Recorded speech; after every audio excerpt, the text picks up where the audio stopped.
Bapak Ibu persekutuan yang Tuhan Yesus kasihi, jika kita membaca isi Alkitab, kita akan mendapati beberapa bagian dari cerita Alkitab yang menceritakan kepada kita tentang perjumpaan Allah dengan manusia.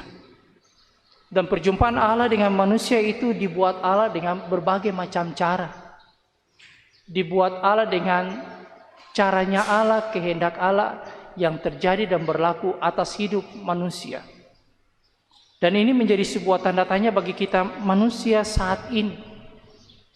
Apakah hal-hal yang terjadi di perjanjian lama bisakah terjadi juga dalam kehidupan kita sekarang ini? Adakah umat Tuhan yang saat ini ada hidup ini juga bisa merasakan perjumpaan dengan Tuhan yang dialami oleh tokoh-tokoh Alkitab di dalam Alkitab? Dalam iman percaya kepada Tuhan kita dapat berkata, kita juga saat ini bisa mengalami perjumpaan dengan Tuhan. Dan perjumpaan dengan Tuhan melalui Yesus Kristus kita telah memberikan kepada kita jalan yang benar dan tidak akan pernah mustahil. Dan Dia telah memberikan perdamaian antara manusia dengan Allah. Dari perjumpaan yang ada, apa yang dialami oleh manusia dalam perjumpaan itu dengan cara Allah kadang-kadang membuat sehingga kita bingung karena tidak masuk di akal pikiran kita manusia. Karena yang dipakai oleh Allah adalah versi Allah yang seringkali kita mau memaksakan untuk supaya intelektual kita untuk mengerti cara Tuhan memang terbatas sekali. Sebut saja di bagian pembacaan kita hari ini perjumpaan Yakub dengan Allah adalah melalui mimpi. Bapak Ibu coba ingat kembali lagi dalam peristiwa Natal kemarin. Tuhan Allah menjumpai manusia, Maria dengan juga Yusuf, secara khusus Yusuf dalam mimpi lagi.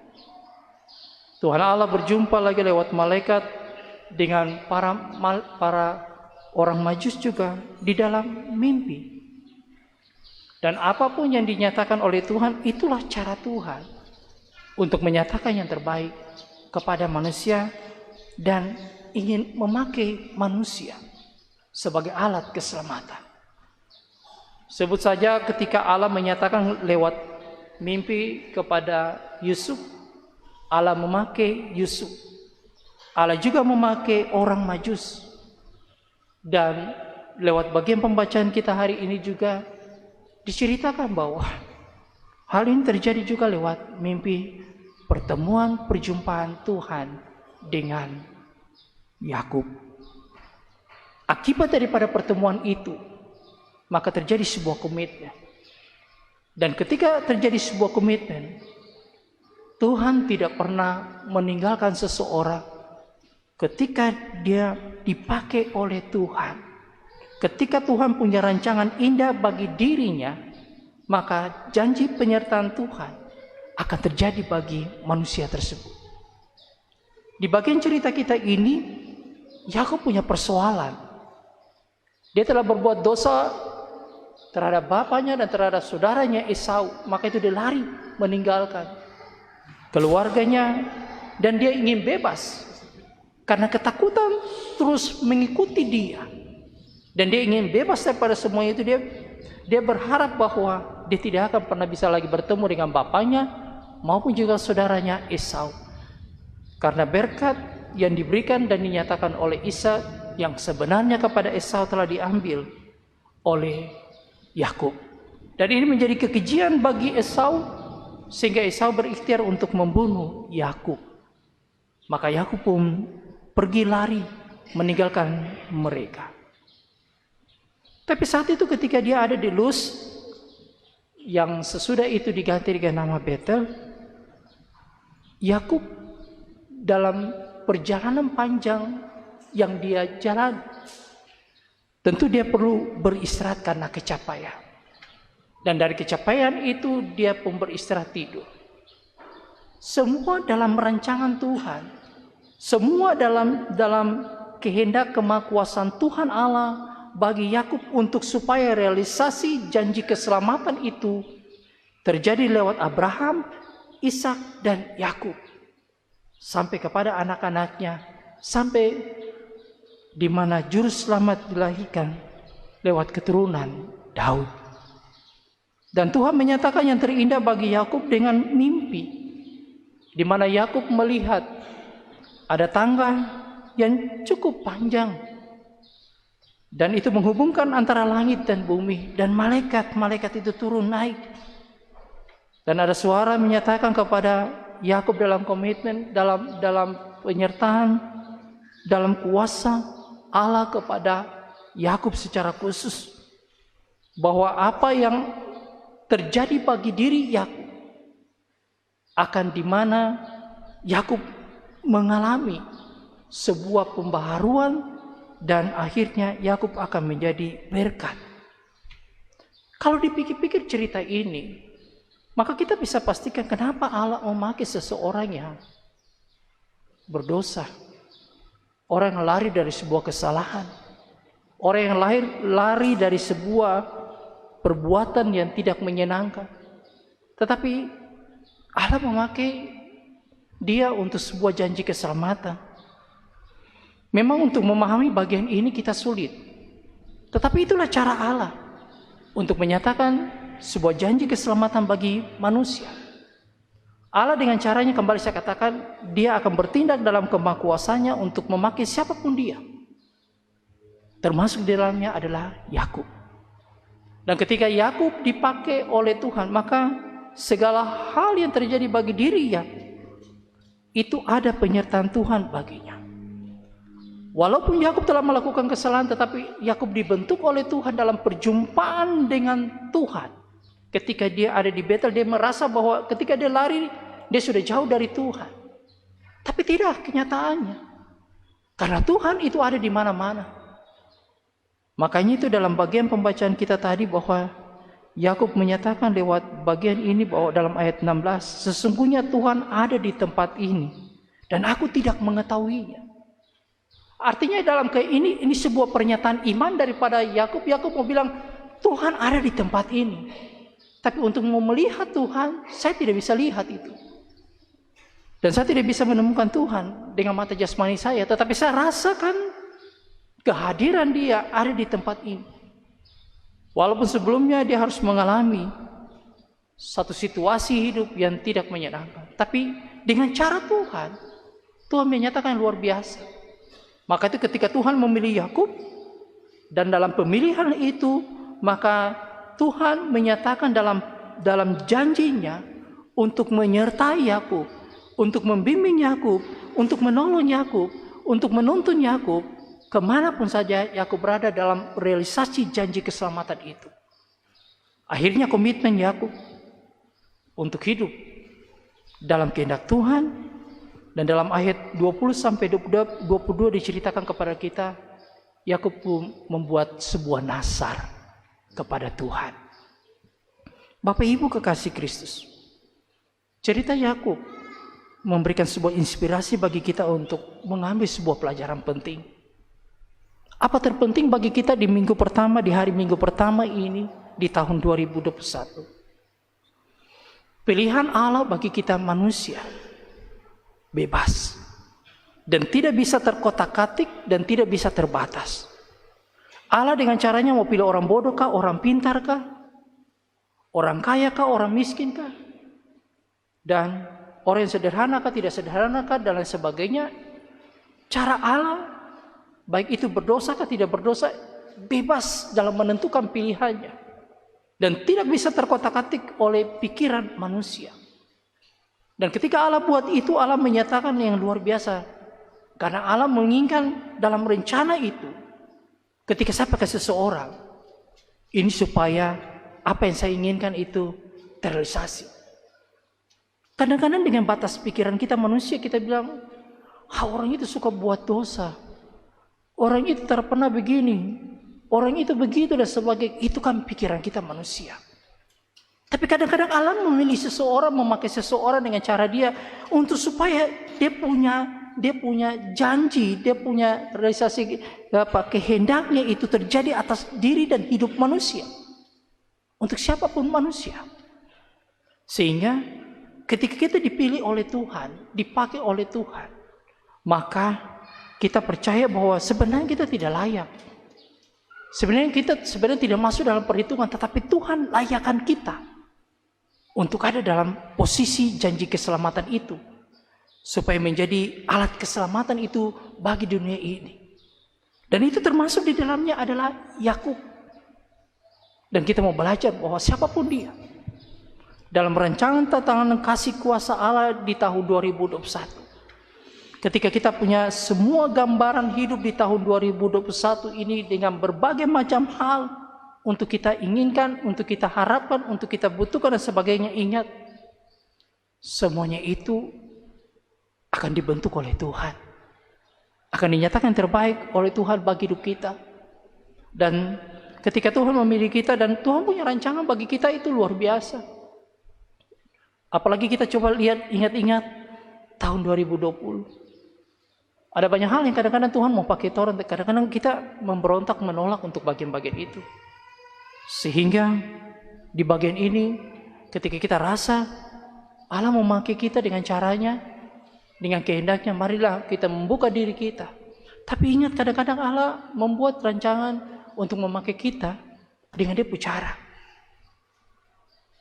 Kadang-kadang Tuhan harus membuat kita harus ada di penjara dulu, baru kita bisa ada mengalami pengenalan dengan Tuhan. Kadang-kadang Tuhan izinkan kita lewati sakit penyakit dulu, supaya kita ada dalam pengenalan yang sungguh kepada Tuhan. Kadang-kadang Tuhan izinkan kita berjumpa lewat persoalan-persoalan, supaya pengenalan diri kita kepada Tuhan ini lebih sungguh dan berpengharapan teguh kepada Tuhan. Yang kadang-kadang kita pikir, ini termasuk di akal pikiran. Tapi Tuhan dibuat bagian-bagian itu. Ingat, Roma pasal 8:28 bilang begini, kita tahu sekarang bahwa Allah turut bekerja dalam segala sesuatu untuk mendatangkan kebaikan. Itu berarti segala hal yang terjadi dalam diri dan hidup ini bukan saja yang baik dipakai oleh Tuhan, tetapi kadang-kadang Tuhan pakai yang terbaik menurut pikiran kita manusia untuk membentuk kita, untuk melengkapi kita, supaya maksud Tuhan yang terindah itu terjadi bagi hidup kita. Dan ketika Tuhan memakai kita dan membentuk kita dan Tuhan memilih kita, ingat, Dia tidak sekedar pakai dan pilih kita saja, tidak. Tapi Dia berjanji untuk menyertai kita. Dia berjanji untuk menolong kita. Dia berjanji untuk senantiasa memelihara jalan hidup kita. Karena tidak sekedar Dia pilih dan Dia lepas orang begitu saja, tidak.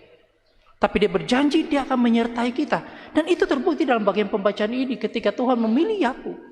Tuhan berjanji lewat bagian pembacaan kita tadi bahwa Yakub dipakai oleh Tuhan dalam cara Tuhan. Dan Tuhan tidak meninggalkan Yakub. Tapi janji keselamatan, janji pemeliharaan, janji tuntunan, Yakub akan menjadi bapa dan menjadi bangsa yang besar.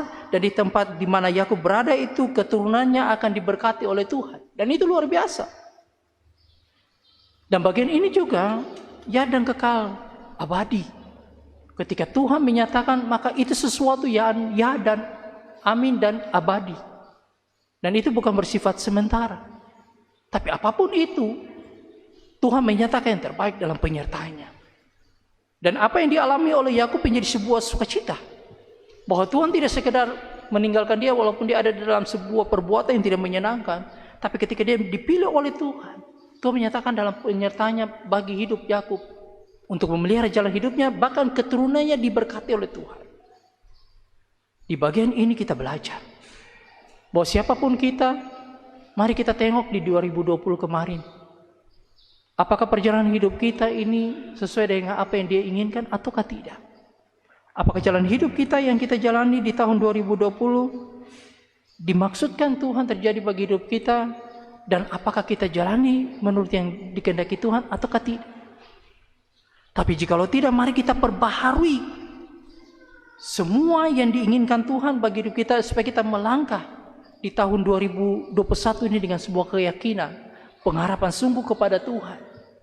Ketika Tuhan memiliki kita semua dalam karya kasih-Nya dimanapun saja kita berada. Karena apa? pekerjaan pelayanan, tanggung jawab yang diberikan Tuhan.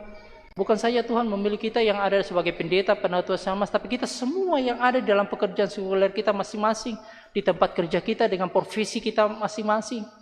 Tuhan memilih kita untuk masuk ke situ jadi berkat.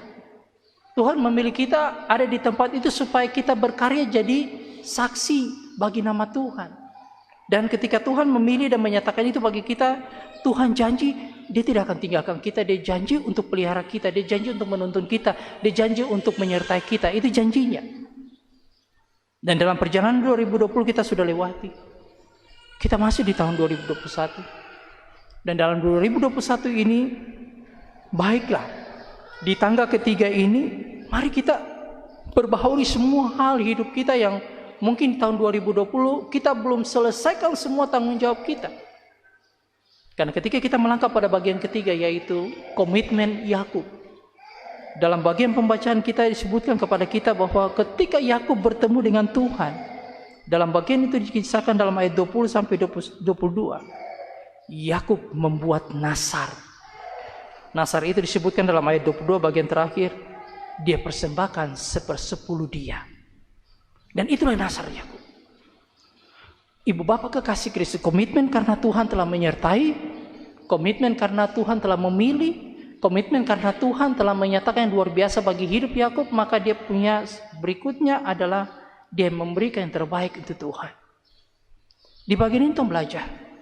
Ada banyak hal yang Tuhan maksudkan di tahun 2020 bagi kita semua.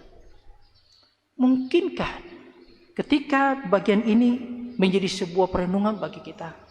Yakub ketika tahu Tuhan menyertai dia dan dia punya komitmen memberikan yang terbaik kepada Tuhan dalam nasarnya, yaitu 1/10. Dan komitmen ini dia lakukan dengan sepenuh hati. Dan ini menjadi sebuah gambaran bagaimana hidup kita. Ketika kita melakukan sesuatu dan kita berjanji kepada Tuhan, karena nasar itu adalah sebuah janji yang dinyatakan kepada Tuhan. Kalau janji-janji biasa itu manusia dan manusia silakan, tetapi kalau itu soal bernasar, itu harus ditepati. Karena kalau tidak ditepati, maka akan menjadi korban bagi seseorang. Karena kita lebih dahulu bernasar.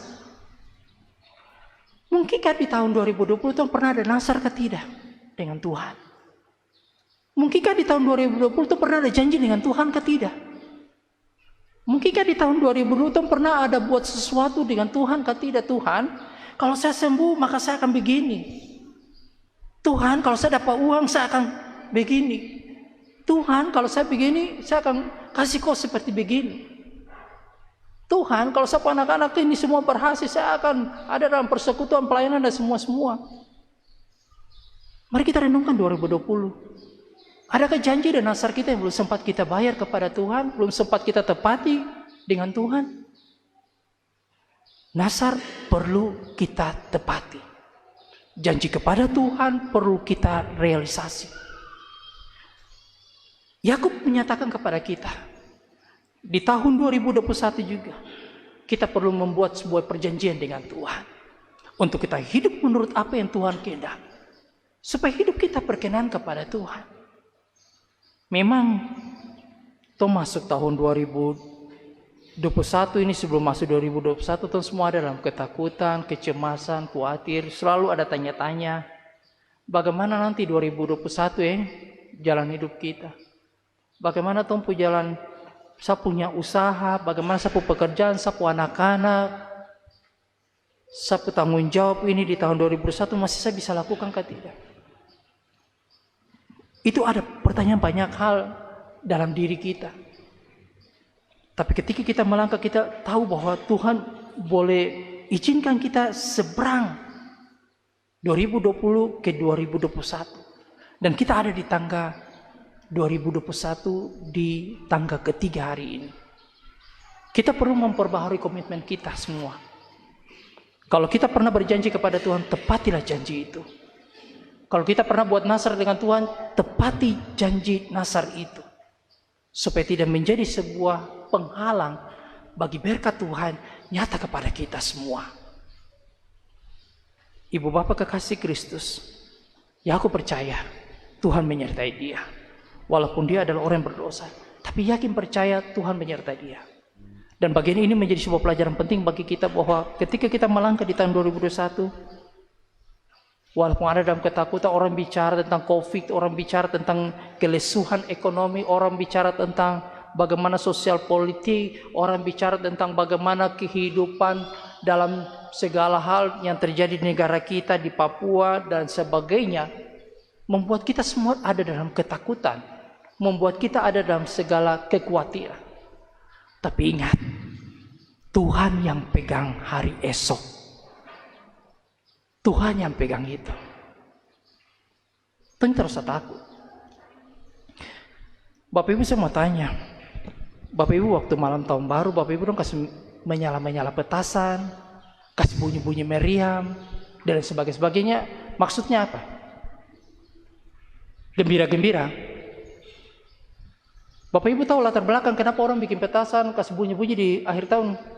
Kenapa kasih bunyi-bunyi di yang lain-lain di Februari, Maret, April, Mei, Juni dan sebagainya? Tapi akhir tahun baru kasih bunyi besar-besar.